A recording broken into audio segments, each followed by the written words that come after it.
تو جتنے تمہارے اعمال ہوں گے وہ تباہ کر دیے جائیں گے، برباد کر دیے جائیں گے، باطل کر دیے جائیں گے۔ تو عمل صالح وہ عمل ہے جو نبی صلی اللہ علیہ وسلم کے سکھائے ہوئے طریقے کے مطابق ہوگا، وہ عمل صالح ہے۔ اور اس کے بعد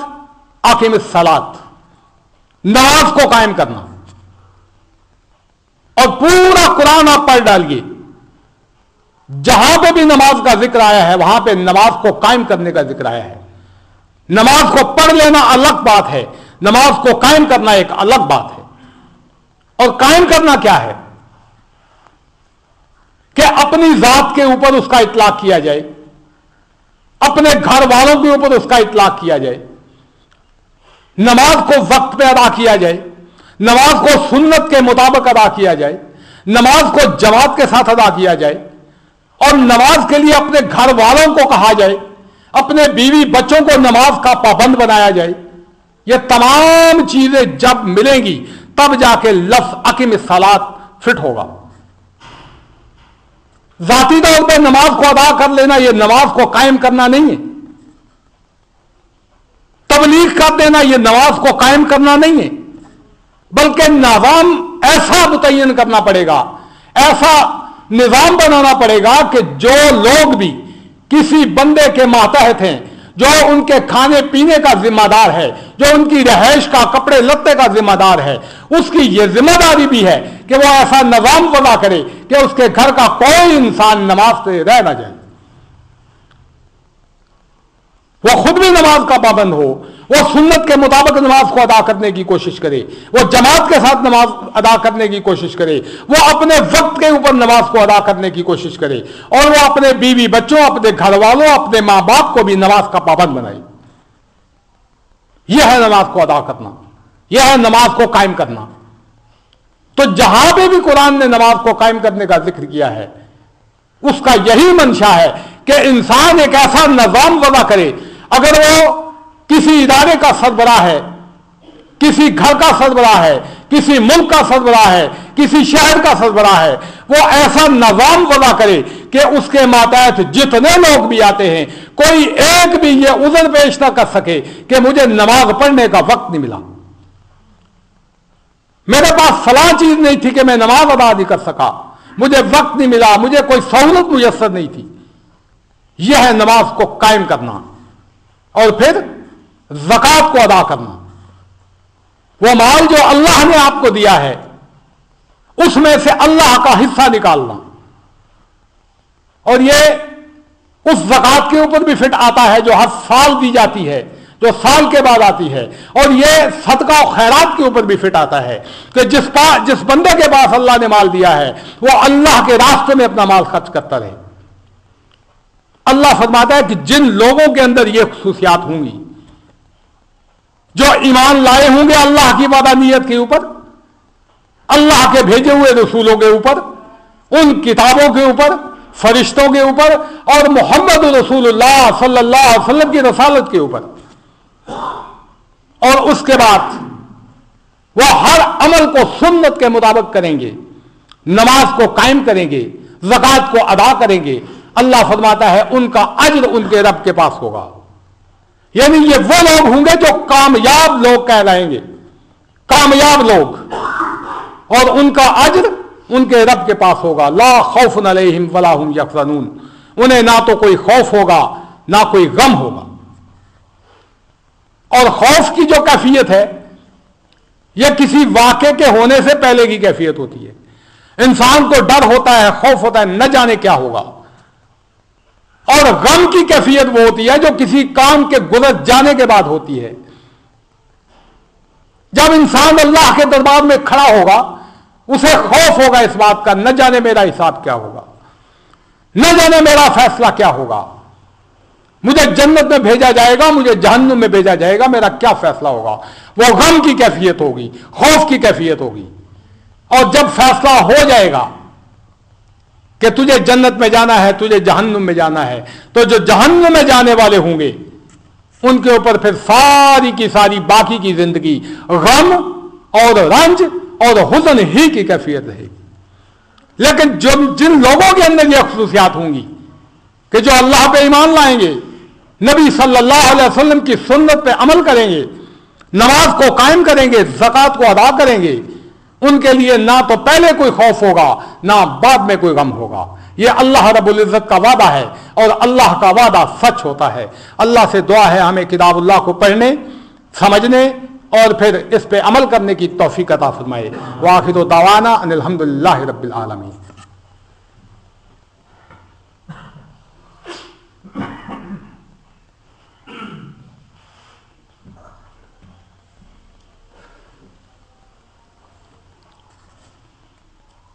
ان الحمد للہ نحمدہ ونستعینہ ونستغفرہ ونعوذ باللہ من شرور انفسنا ومن سیئات اعمالنا من یہدہ اللہ فلا مضل لہ ومن یضللہ فلا ہادی لہ اشہد ان لا الہ الا اللہ واشہد ان محمدا عبدہ ورسولہ فإن خیر الحدیث کتاب اللہ وخیر الہدی ہدی محمد صلی اللہ علیہ وسلم وشر الامور محدثاتها وکل محدثۃ بدعہ وکل بدعۃ ضلالہ وکل ضلالۃ فی النار۔ ان اللہ وملائکتہ یصلون علی النبی یا ایھا الذین آمنوا صلوا علیہ وسلموا تسلیما۔ اللہم صل علی محمد وعلی آل محمد کما صلیت علی ابراہیم وعلی آل ابراہیم انک حمید مجید۔ اللہم بارک علی محمد وعلی آل محمد کما بارکت علی ابراہیم وعلی آل ابراہیم انک حمید مجید۔ معزز دوستو، آج ہم نے سورۃ البقرہ کی آیت نمبر 275 سے لے کے 277 تک قرآن حکیم کو پڑھا، اور قرآن حکیم کو پڑھنے سے پہلے میں نے ایک مسئلے پہ تھوڑی سی روشنی ڈالی تھی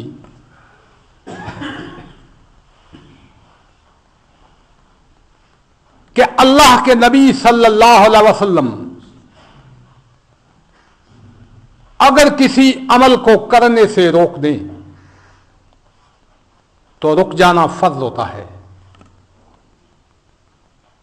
اور جو شخص باوجود اس کے کہ اسے پتا چل گیا کہ اللہ کے نبی صلی اللہ علیہ وسلم نے اس عمل سے روک دیا ہے، باوجود بات کے واضح ہو جانے کے بعد اگر وہ نہیں رکتا تو یہ سمجھ لیں کہ وہ مومن نہیں ہے۔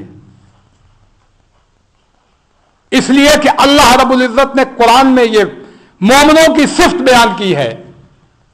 وما آتاکم الرسول فخذوہ وما نہاکم عنہ فانتہوا۔ مومنوں کی صفت یہ ہوتی ہے کہ جب نبی کوئی حکم دے تو وہ مان لیتے ہیں، اور جب نبی کسی کام کے کرنے سے روک دے وہ رک جاتے ہیں۔ تو اگر اللہ کے نبی صلی اللہ علیہ وسلم نے رکوع سے سر اٹھاتے رفع الیدین کرنے سے روک دیا تھا، تو وہ جتنے لوگ جو اس عمل کو کرنے سے نہیں رکے ان کے بارے میں یہ فتویٰ دینا پڑے گا آپ کو کہ وہ مومن نہیں تھے۔ کیوں؟ اس لیے کہ نبی نے روک دیا، وہ رکتے نہیں ہیں۔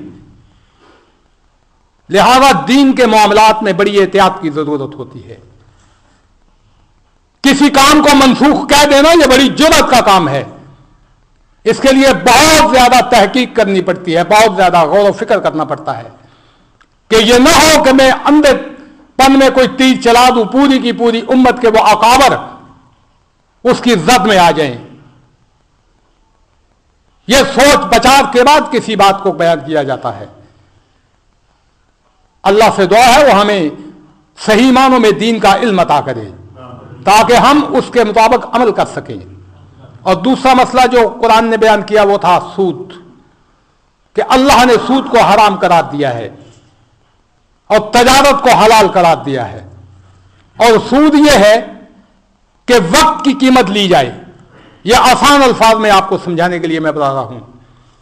کہ اگر آپ کسی سے کوئی چیز لیتے ہیں, کوئی مال لیتے ہیں, روپیہ پیسہ لیتے ہیں, اور آپ کو پابند کیا جاتا ہے کہ جب آپ اتنے عرصے کے بعد یہ واپس کریں گے تو اتنا فالتو ایکسٹرا مال دیں گے, تو چونکہ یہ وقت کی قیمت ہے لہذا یہ سود ہے. اللہ ہمیں سود جیسے کبھی جرم سے بچا لے,